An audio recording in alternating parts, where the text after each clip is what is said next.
अवधूत चिंतन श्री गुरुदेव दत्त श्री स्वामी समर्थ महाराज की जय.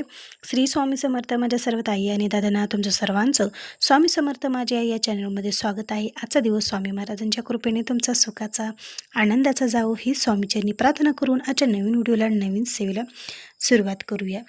तर आता थंबनेलवरून तर तुम्हाला समजलंच आहे की आज आपण व्हिडिओमार्फत नेमकं काय म्हणजे काय तुम्हाला माहिती मिळणार आहे.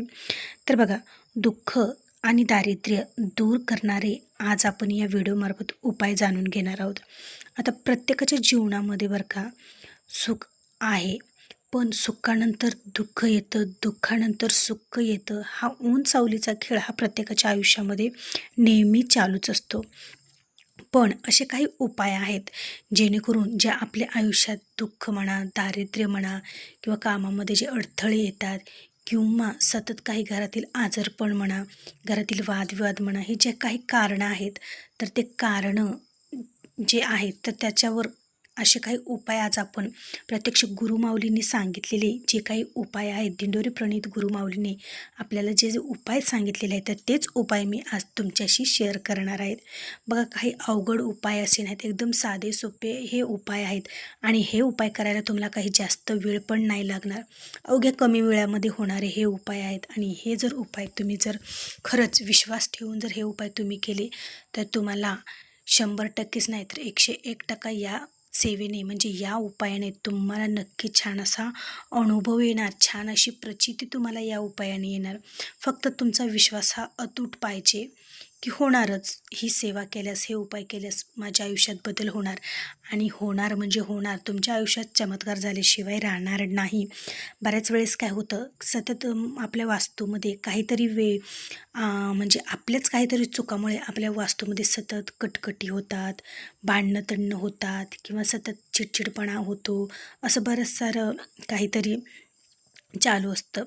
मग आपल्या वास्तूमध्ये काहीतरी म्हणजे जे चुका असतात तर त्या चुकामुळे सुद्धा आपल्या घरामध्ये हे सगळे काही कारणं घडत असतात. त्यामुळे वास्तूमध्ये शक्य होईल तितक्या या गोष्टी तुम्ही तुमच्या वास्तूतून बाहेर काढायच्या आहेत. तर त्या गोष्टी कोणत्या आहेत? बघा, घरामध्ये बंद पडलेली घड्याळ ही कधीही ठेवायची नाही. त्याचबरोबर फाटलेली कपडे वापरायचीही नाही आणि घरामध्ये ठेवायची पण नाही. जर तुम्ही म्हणजे ती शिवून वापरायची असेल तर तुम्ही शिवून वापरू शकतात, पण फाटलेली कपडे शक्यतो घरामध्ये ठेवू नका. त्याचबरोबर तुटलेल्या ज्या चंपला आहेत तर त्याची योग्य त्या पद्धतीने विल्हेवाट लावून टाकायची आहे.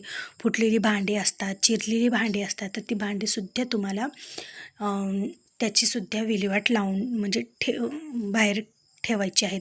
त्याचबरोबर भिंतीला पडलेले तडे जे काही आहेत हे सगळे काही आपल्या घरामध्ये दरिद्रता येण्याची लक्षणं आहेत. त्याच्यामुळे सुद्धा आपल्या घरामध्ये दरिद्रता येते. त्याचबरोबर डोक्यावरचं कर्जसुद्धा वाढू शकतं. त्याच्यामुळे या गोष्टीचा घरातून तुम्ही सगळ्या या ज्या गोष्टी आहेत त्या तुम्ही होईल तितक्या बाहेर काढण्याचा प्रयत्न करा. त्याचबरोबर घरामध्ये जर हट्टी, तापट मुलं असतील किंवा सतत घरामध्ये आजारी पडणारी व्यक्ती असेल तर बऱ्याच जणांचा असा प्रश्न असतो बरं का, की आमच्या घरामध्ये खूप हट्टी मुलं आहेत, तापट मुलं आहेत, आजारी सतत घरामध्ये कोणी ना कोणी आजारी असतं किंवा घरातील व्यक्ती ही मांसाहार करते, घरातील व्यक्ती खूप व्यसनाधीश करते, व्यसनाच्या खूप आहारी गेलेली ती व्यक्ती आहे. मग त्याचं व्यसन कसं कमी करावं, त्याचं व्यसन कसं बंद करावं, असं बऱ्याच जणांच्या म्हणजे घरामध्ये या गोष्टी घडत असतात. मग त्याच्यासाठी सुद्धा गुरुमाऊलीने खूप छान असा एक उपाय सांगितलेला आहे. तो उपाय म्हणजेच रुद्रयंत्र. बघा, हा रुद्रयंत्राचा उपाय खूप प्रभावी आहे. आता श्रावण महिना तर सुरू झालेला आहे, तर या श्रावण महिन्यामध्ये सुद्धा तुम्ही शुद्ध पाण्याचा अभिषेक सुद्धा घालू शकतात आणि त्याचबरोबर भगवान शिवांचा महिम वाचून हे तीर्थ त्या लोकांना तुम्हाला पिण्यासाठी द्यायचं आहे. ज्यावेळेस हे तीर्थ जे ते लोक पितील तर त्यांच्या जी काही व्यसन आहे तर ती व्यसनंसुद्धा कमी होण्याला सुरुवात होते आणि चक्क बंदसुद्धा व्यसन होतात ते म्हणजे या तीर्थाने.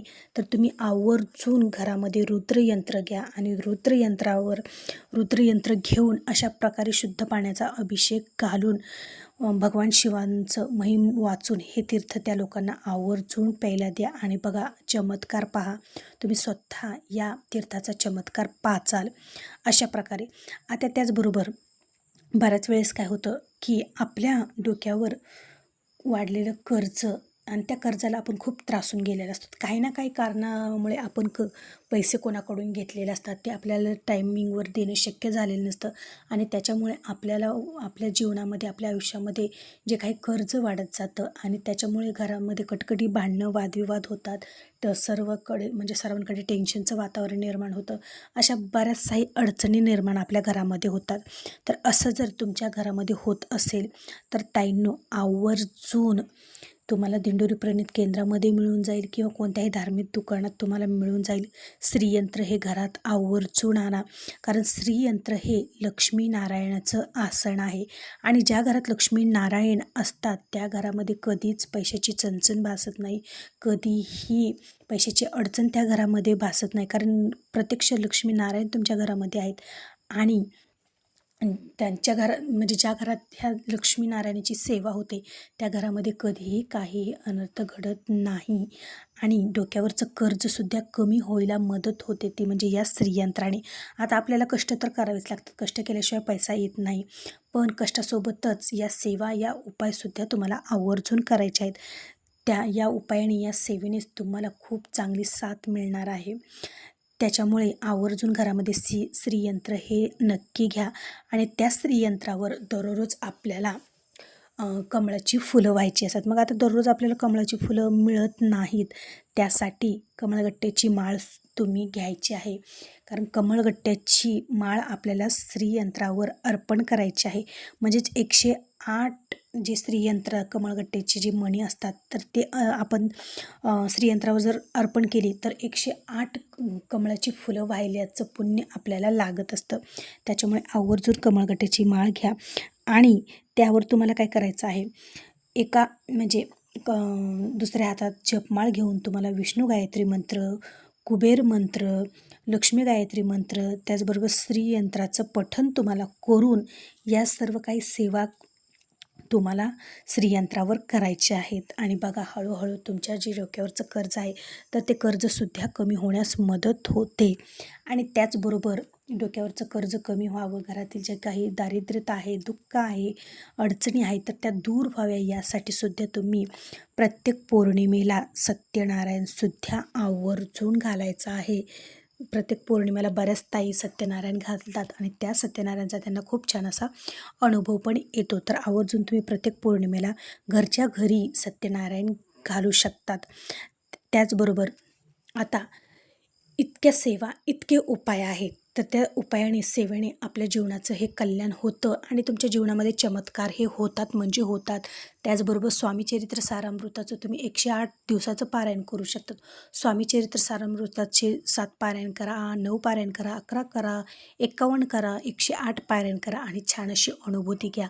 या पारायणानं सुद्धा तुमच्या आयुष्यातील सगळे दुःख, दरिद्रता दूर होऊ शकते. आणि बऱ्याच वेळेस काय होतं की आपल्याला खूप साऱ्या सेवा माहीत असतात, आपल्याला खूप सारे उपाय माहीत असतात, पण आपण त्या उपाय, सेवा इतरांना शेअर करत नसतो, कारण त्या सेवेने माझं भलं झालेलं आहे तर दुसऱ्याचं का बरं भलं व्हावं, असं बऱ्याच जणांच्या मनात हे विचार असतात. पण बघा, आपण जितकं इतरांना आपल्याकडे ज्ञान आहे, तरी जर इतरांना आपण ज्ञान वाटप केलं तर आपलं ज्ञान हे वाढत जातं आणि जर आपण कोणालाच काही सांगितलं नाही तर ते आपलं ज्ञान कमी होत जातं. त्याच्यामुळे जर तुम्ही इतरांना सेवा सांगितल्यात, इतरांना स्वामी मार्गात आणलं, इतरांना स्वामी केंद्रामध्ये घेऊन गेला तर 50% पुण्य तुम्हाला, त्या लोकाचं 50% पुण्य तुम्हाला लागत असतं. त्याच्यामुळे होईल तितकं इतरांना सेवा सांगा, इतरांना उपाय सांगा, त्यांना करायला लावा. त्यांची जे काही दुःख, अडचणी दूर होतील त्याचं पुण्य बरोबर तुम्हाला मिळणार म्हणजे मिळणार. तर अशी होती आजची सेवा. जर तुम्हाला आवडली असेल, तर तुम्हाला हा उपाय आवडला असेल तर नक्की एक लाईक जरूर करा आणि कमेंट बॉक्समध्ये छान अशी कमेंट करायला विसरू नका. चला तर मग भेटू पुन्हा एका नवीन व्हिडिओसोबत, नवीन सेवेसोबत. तोपर्यंत माझ्या सर्व ताई आणि दादांना श्री स्वामी समर्थ.